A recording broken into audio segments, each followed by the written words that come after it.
Assalamualaikum warahmatullahi wabarakatuh. Untuk apa Allah membuat kita ada di atas dunia ini? Maka Allah memberikan jawaban, wa ma khalaqatul jinna, tidaklah aku ciptakan jin wal insa, tidaklah aku ciptakan manusia illa liya'budun, hanya untuk beribadah saja. Kalau kita diciptakan untuk beribadah, kenapa boleh menikah? Kenapa boleh berdagang? Kenapa boleh memotong hutan, menjadikan kebun? Karena nikah juga adalah ibadah. Man tazawwaja, siapa yang menikah, faqad istakmala nisfal iman. Orang yang menikah, dia menyempurnakan setengah iman.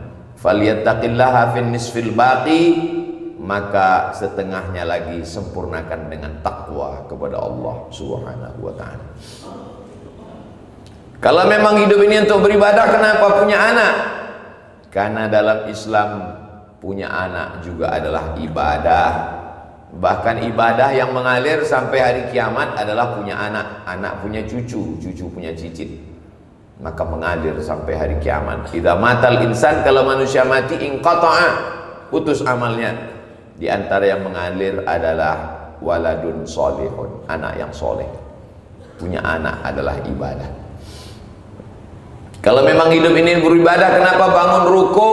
Kenapa berdagang, berniaga? Karena berdagang juga adalah ibadah. At-tajir, pedagang, as-saduq, yang jujur, al-amin, amanah. Kalau dia mati ma'an nabiyyin, dia dikumpulkan bersama nabi-nabi, was-siddiqin, dia akan berkumpul dengan orang yang benar, was-syuhada, dia akan berkumpul dengan orang mati syahid, was-salihin, dia akan berkumpul dengan orang yang soleh. Bahkan dengan berdagang, berniaga, punya ruko, punya toko, bisnis, beribadah dengan amal yang tidak putus. Man bana masjidan, siapa yang bangun masjid, banallahu mithlahu baitan fil jannah. Siapa yang bangun masjid, dibangunkan untuknya satu tempat di surga. Siapa yang bisa bangun masjid? Bisnismen, orang kaya, pedagang, peniaga. Makanya Nabi SAW berniaga. Ana wa kafilul yatim kahataini fil jannah. Aku dan orang yang menyantuni anak yatim tempatnya seperti dua jari ini di surga. As-sababah, jari telunjuk, wal wusta, jari tengah. Siapa yang bisa menyantuni anak yatim? Orang kaya, bisnismen, yang punya ruko, yang punya toko, perniagaan, pedagang.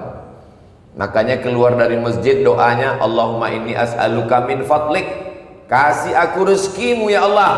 Karena selesai sholat, idza qudiyatis shalah, kalau sholat sudah dilaksanakan, fantashiru fil ard, bertebaranlah di atas muka bumi, wabtaghu min fadlillah, carilah karunia Allah. Kalau memang hidup ini untuk ibadah, kenapa menanam kebun sawit? Kenapa menanam karet getah? Karena bercocok tanam juga adalah ibadah. Idza waqa'at ala ahadikumul qiyamah, kalau kamu sudah mau mati, wa fi yadihi fasilah, di tanganmu ada bibit korma, falyughrisha, tanamkanlah. Bertanam tanaman juga adalah ibadah. Ini konsep hanya ada dalam agama Islam. Sebelum Islam datang, mereka menganggap ibadah itu hanya duduk berzikir mengingat Tuhan, meninggalkan dunia. Rambut tidak boleh panjang, digundul, karena rambut panjang lupa dengan Tuhan. Pakaian tidak boleh pakaian bagus, karena kalau pakaian bagus lupa dengan Tuhan. Tidak boleh menikah, tidak boleh punya istri, karena kalau punya anak lupa dengan Tuhan. Tapi ketika Islam datang, apakah boleh kami punya baju yang bagus, sendal yang bagus? Innallaha jamil, Allah maha indah, yuhibbul jamal, Allah suka kepada keindahan. Silakan punya baju bagus, silakan punya kendaraan bagus. Nabi SAW punya unta, al-quswa. Nabi SAW punya kuda. Nabi SAW punya usaha. Islam membawa pandangan baru tentang hidup. Anehnya umat Islam sekarang, kalau dia sudah hijrah, dia sudah taubat, dia meninggalkan bisnis, dia meninggalkan toko, dia meninggalkan dagang, dia meninggalkan gedung, dia meninggalkan perniagaan, meninggalkan kebun. Apa yang dia lakukan? Dia hanya berzikir di masjid menunggu malaikat maut datang. Ini bukan ajaran Islam. Ajaran Islam adalah tidak meninggalkan dunia. Makanya doa yang diajarkan ketika berada di tempat paling banyak malaikat dari rukun Yamani ke Hajar Aswad, Rabbana atina fid dunya hasanah. Dunianya dulu hasanah. Setelah dunianya hasanah, wa fil akhirati hasanah, barulah akhiratnya hasanah.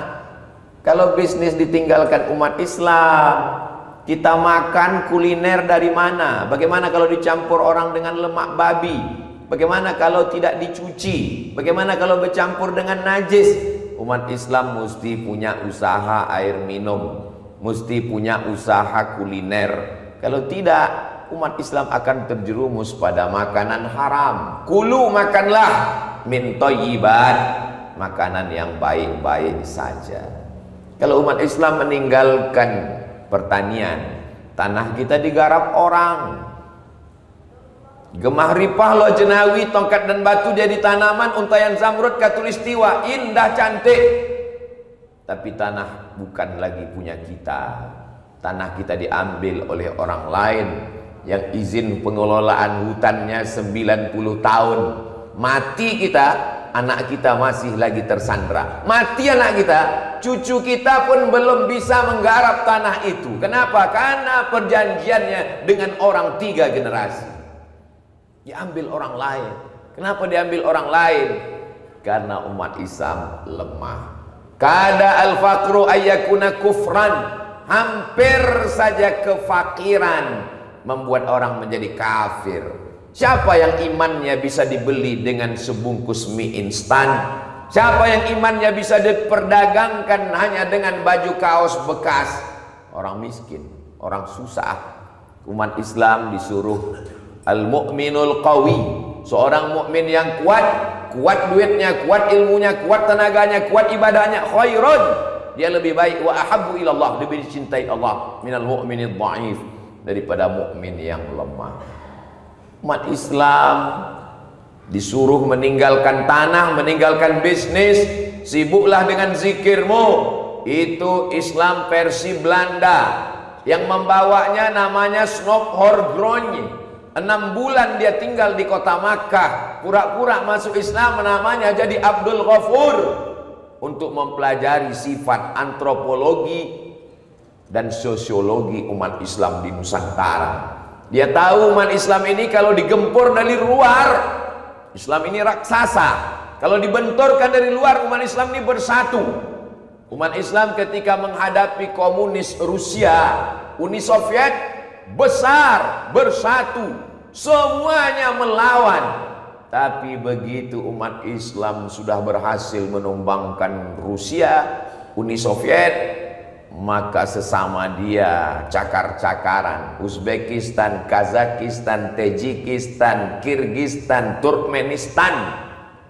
Umat Islam tidak bisa dipecah dari luar. Umat Islam mesti dipecah dari dalam. Disibukkan dengan khilafiyah, masalah kaki celana, masalah jenggot, masalah kunut, masalah azan, masalah usolli, masalah basmalah sir dan jahar. Sibuk di masjid, sibuk di medsos, seakan-akan kita imam mazhab. Padahal masalah-masalah ini sudah dituntaskan oleh Imam Abu Hanifah, Imam Hanafi meninggal tahun 150 Hijrah, diselesaikan oleh Imam Malik bin Anas, Imam Maliki tahun 179 Hijrah, dituntaskan oleh Imam Muhammad bin Idris Asy-Syafi'i meninggal di Mesir pada tahun 204 Hijrah. Diluluh lantakkan pembahasannya sekecil sedetil oleh Imam Ahmad bin Hanbal, Imam Hambali pada tahun 241 Hijrah, makamnya di Baghdad, Irak. Kenapa kita masih lagi menyibukkan itu? Kita cukup dengan baca saja kitab-kitab fikih mazhab Syafi'i, ikut pendapat Imam Syafi'i, selesai masalah. Kenapa seakan-akan lahir imam-imam mazhab yang baru? Sibuk kita di masjid, masalah khilafiyah, sampai kita lupa tanah kita sudah digarap orang. Sibuk kita membahas masalah-masalah yang sudah diselesaikan ulama ratusan tahun yang lalu, sampai kita lupa rupanya sajadah yang kita pakai sholat buatan orang, baju yang kita pakai pun dibuat orang, padahal kita sanggup untuk memproduksinya. Akikah kambingnya dari orang lain, walimah nikah sapinya dari orang lain, padahal rumput terhampar luas. Kemana pedagang-pedagang kambing kita? Kemana petani kita? Kemana peternak kita? Semuanya sibuk mengejar akhirat. Bukan itu yang diinginkan Nabi Muhammad SAW. Laisa bi khairikum man taraka dunyahu li akhirati. Orang yang paling baik di antara kamu bukan yang meninggalkan dunianya hanya untuk mengejar akhirat. Wala akhiratahu li dunyahu. Bukan yang meninggalkan akhirat hanya ingin dapat dunia, liyusiba minhuma jami'an, dapat dua-duanya. Itulah ajaran Nabi Muhammad sallallahu alaihi wasallam. Seorang imam ulama besar, bajunya bagus, jubahnya mahal, sorbannya berkelas, di atas kuda yang mahal. Datang orang kafir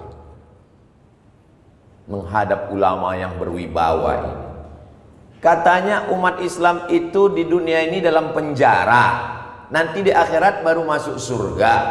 Kenapa bajumu bagus? Kenapa sorbanmu mahal? Kenapa kuda kendaraanmu bagus? Sedangkan aku yang katanya orang kafir di dunia ini senang, nanti di akhirat baru masuk neraka. Kenapa aku susah? Kenapa aku miskin?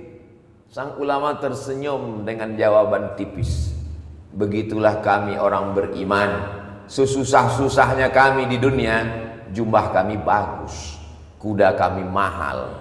Dan engkau, hai kafir, sesenang-senangnya engkau di dunia melarat. Di dunia saja sudah melarat, apalagi di akhirat nanti, neraka jahanam menanti. Sanggupkah kita berkata begitu sehari ini?